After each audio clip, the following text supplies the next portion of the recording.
Oh, hi, we are here in Berlin. I'm sitting with Howard Ford, an independent filmmaker from England with, I think, 11 films or 12, I can't recall.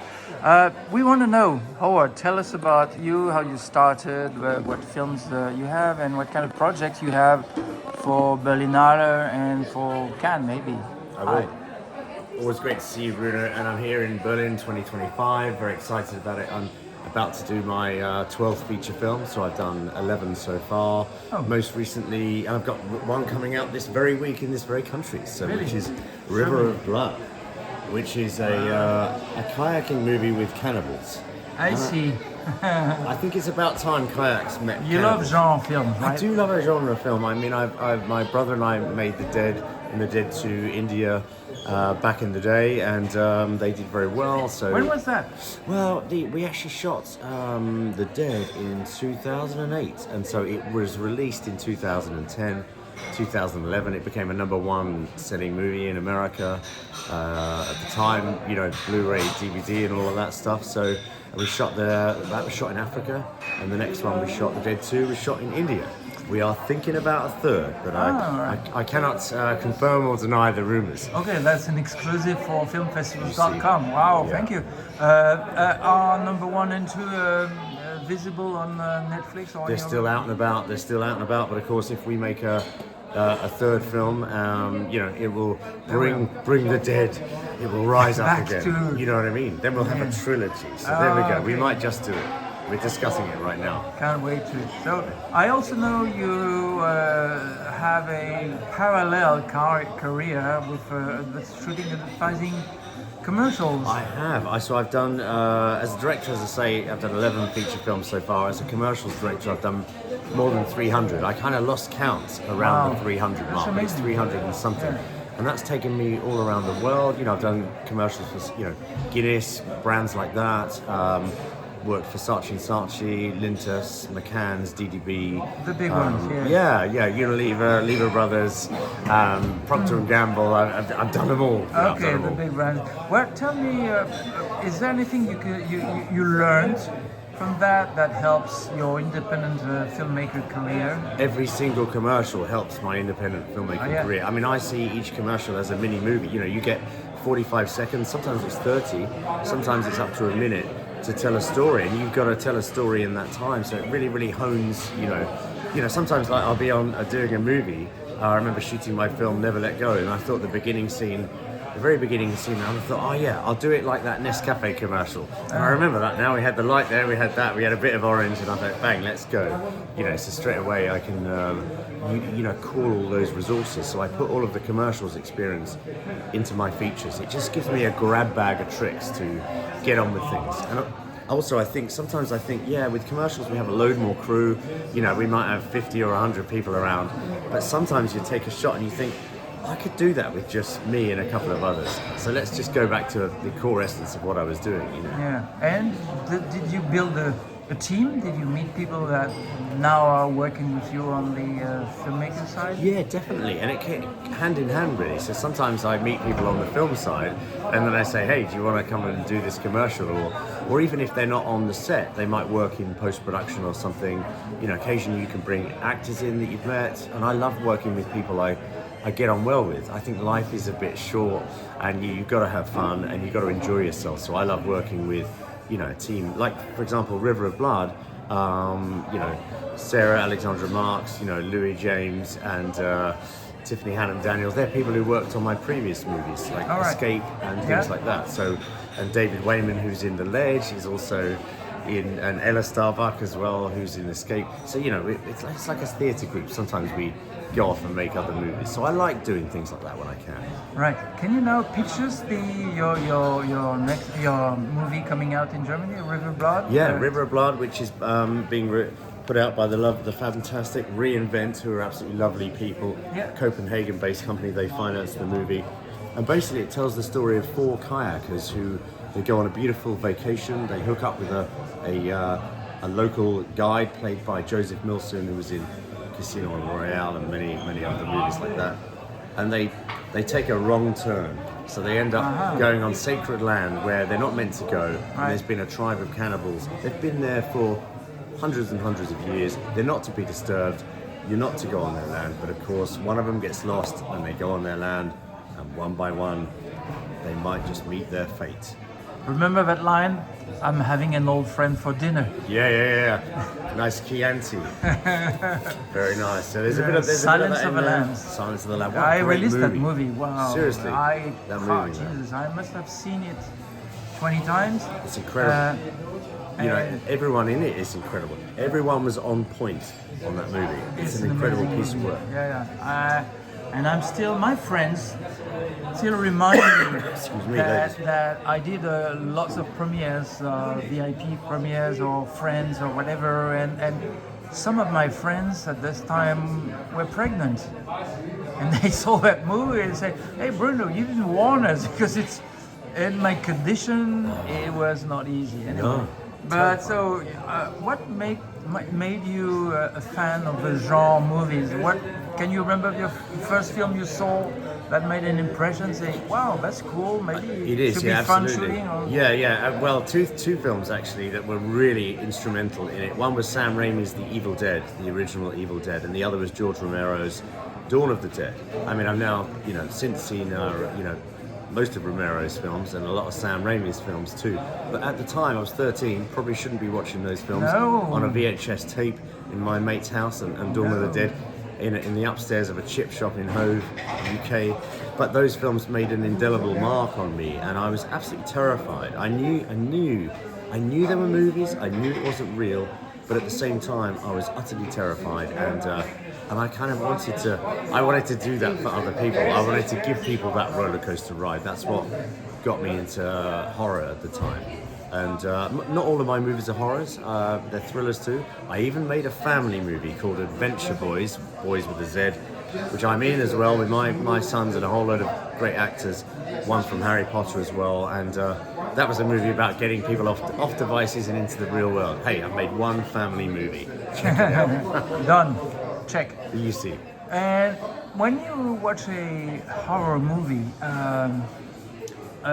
what's your attitude? Are you trying to understand or to see or think, how did they do that? What kind of tricks did they do? Or are you kind of in the flow and loose attitude? And how can you describe that? It's a great question. So when I'm watching a horror movie, it's really weird.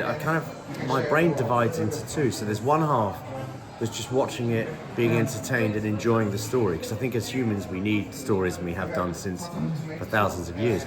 But my other half of my brain is analysing, they used that shot, that's the lens they used, they've got the light there. Yeah, that looks like this shot in this movie. And the focus is the focus is bad or whatever, or something. You can't help looking at where it goes wrong as well as where it goes right. And I always find that helps me think, well, when I'm in that situation, I'll keep more of an eye on that. Occasionally, weirdly, I'm watching a movie, I'm sure we all do it, but I occasionally go, I'll pick out an extra in the background and I'll watch someone who's not even in the scene, and I'll go, just to check they are doing the right job. And sometimes they're in a cafe and they're exaggerating, they're having a little conversation with someone, and they go, yes, ooh, Derek. Ooh, wait, and you go, someone needs to fire that extra, or just tell them to tone down a bit. So you can't help but analyse what goes on and wrong or right, but hopefully we still enjoy the story. I always do. A good movie cuts through. Sometimes do you wish you could cut this part of your brain that... Oh my God. Yes? Sometimes I think, honestly, movies are so bloody hard to make, Bruno. And I often think to myself, and every time I go into them, you think, wow, you forget almost, I've done enough of them now, I should have learnt my lesson, but of how tough it actually is, when you're on the front line of movie making, it really is. And I sometimes think, why don't I just sit back and watch movies? I think all my life would be better just watch movies, make them. But hey, I'm cursed to make them, and I'm just about to embark on another. But here is an exclusive. That's supposed to hasn't gone out yet. Dwell. Cave Monster.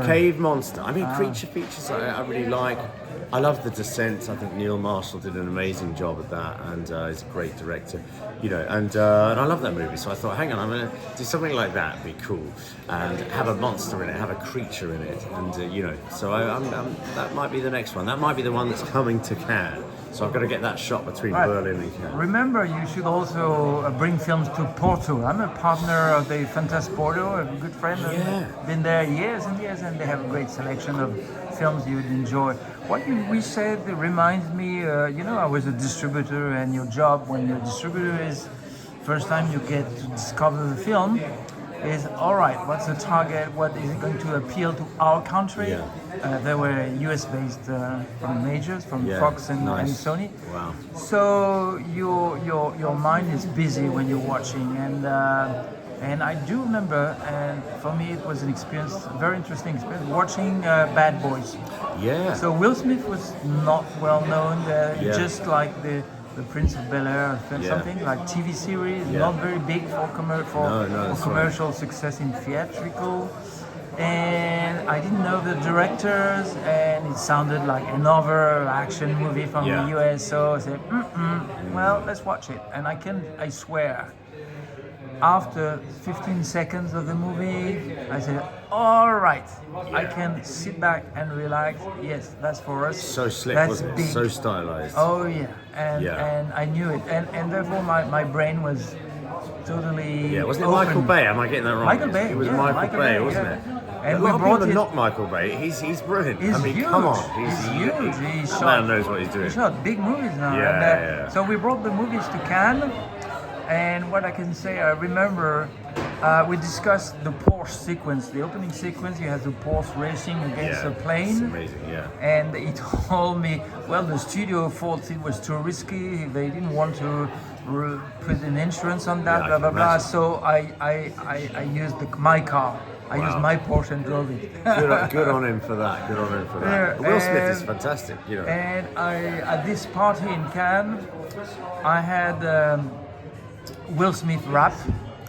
How amazing. For the people. Come on. And the tickets, the invitation tickets, were a bunch of bills, banknotes, dollars, $1,000, why not? With, instead of everyone else, Washington or whoever, I had Will Smith and his buddy on it. And they were numbered, and you could draw and win a Porsche. Not to own, but to drive during Cannes. And, How amazing. and the guy who won that little gimmick prize said, all right, but I keep it. I said no.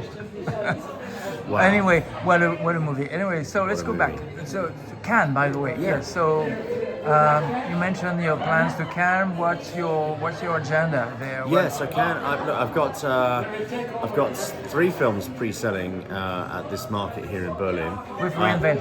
Yes, with Reinvent, and one of them, the one I can talk about at the moment, because the others I can't quite talk about yet.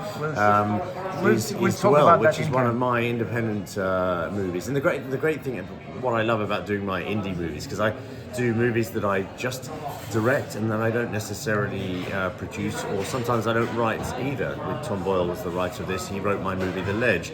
So, but occasionally I get to often do my kind of indie movies, which are ones I can just go and do what I want with, and I like those. They give me a little bit more freedom to go off and do the kind of things I want. Because as much as it's lovely to work with bigger budgets, also the bigger the budget, the sort of less control you ultimately have of all the elements. You always do your best but you've got other people to consider. So my Dwell, my cave monster movie, creature feature, is one that I can just go off and do. So I'm going to find some amazing locations. We've already found some actually, and we're going to go right deep into some caves and film some crazy stuff. And not many people are going to get out alive.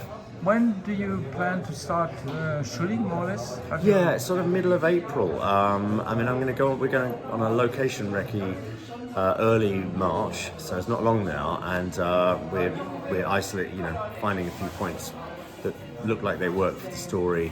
Go and recce those. Hopefully they do. You end up with location recces. You end up getting a bunch of things that work, and then you're missing some pieces, and you try and slot those in. You're meant to slot all of those pieces together and be very organised. I like to be a bit fluid. I like to have gaps in some of those, because it's like having a storyboard in a movie. It's wonderful to have a storyboard, but the best thing you can do with a storyboard is ultimately throw it away because you've found something better. And I like to have some fluidity to find something better. So then we're going to shoot in April, May, and I hope to have a promo for that. And maybe we could give you a little bit of an exclusive bit of footage like there. exclusive first look of. Give me the opening scene. Come on, something like that. Yeah, that'd be fun. All right. You know how much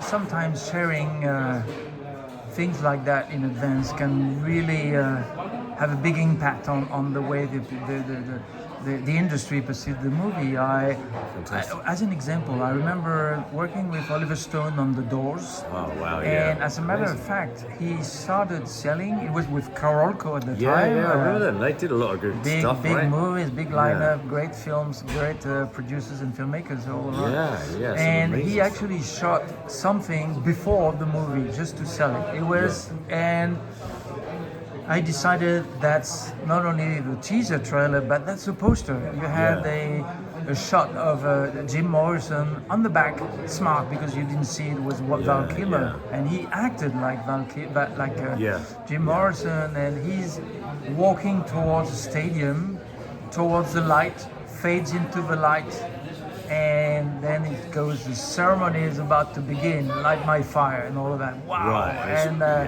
it drove my hair and Hey, said, come on. "That's a poster." Goosebumps and all that, So right? I think that's smart.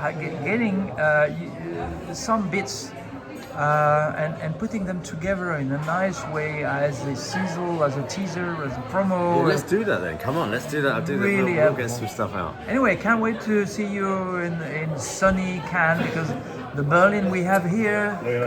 Come on, guys. We were going to do this interview outside, but Yes. we didn't want wet bums. Yeah, so, yeah. you know. You forgot your coat and You know. I got my jazzy one. and you're ready for the red carpet. You see, ready for the red carpet? Yeah. I've even got hints of skull, so we know, we know Put there's on- a few horrors in the mix. Put on the glasses and say, "Can I'm Ken, coming." Here we come.